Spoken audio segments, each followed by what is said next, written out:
Mr. Bump loses his memory. Mr. Bump is the sort of person who is always having accidents. Small accidents, medium-sized accidents,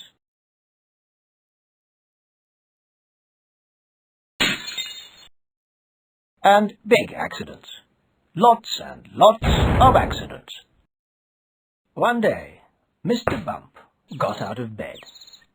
Or rather, he fell out of bed, as he did every morning.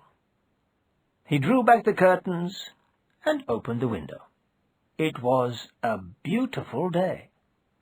He leant on the windowsill and breathed in deeply and fell out of the window. Bump! Mr. Bump sat up and rubbed his head. And as he rubbed, it dawned on him that he had no idea where he was. He had no idea whose garden he was sitting in. He had no idea whose house he was sitting in front of. And he had no idea who he was. Mr. Bump had lost his memory. Mr. Bump walked up to his garden gate and looked down the lane. Mr. Muddle was passing by. "Good afternoon," said Mr. Muddle. As you and I know, it was morning. But Mr. Muddle, not surprisingly, always gets things in a muddle. "I seem to have lost my memory," said Mr. Bump.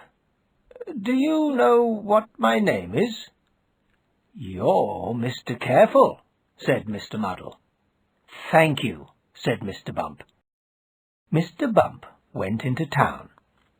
The first person he met was Mrs. Packet, the grocer, carrying an armful of groceries. "Hello," said Mr. Bump. "I'm Mr. Careful. Can I help?" "Just the person. I need someone careful to deliver these eggs."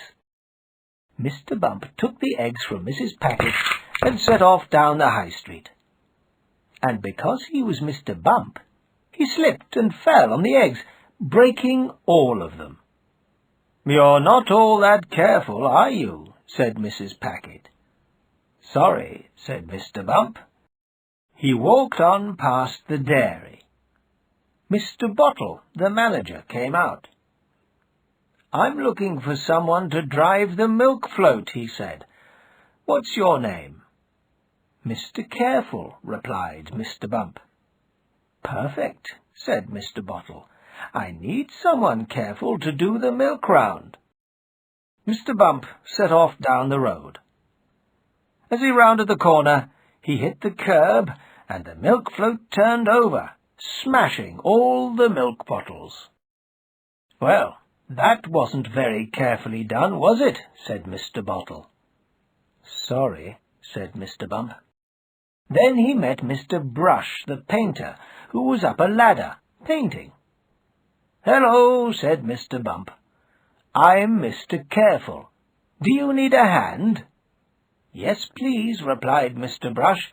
"I need someone careful to pass up that paint pot." Mr. Bump began to climb the ladder.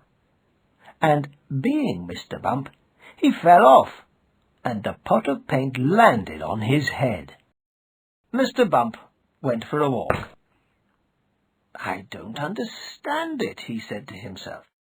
"My name is Mr. Careful, but I can't do anything carefully." It was then that he walked into a tree. Bump! And bumped his head. An apple fell out of the tree into his hand. "That's odd," he said to himself. "How did I get here? The last thing I remember is opening my bedroom window. And where did all this paint come from?" You know, don't you? Just at that moment, Farmer Fields turned up. "Careful!" he called. "That sounds familiar," said Mr. Bump, and fell down the bank into the river.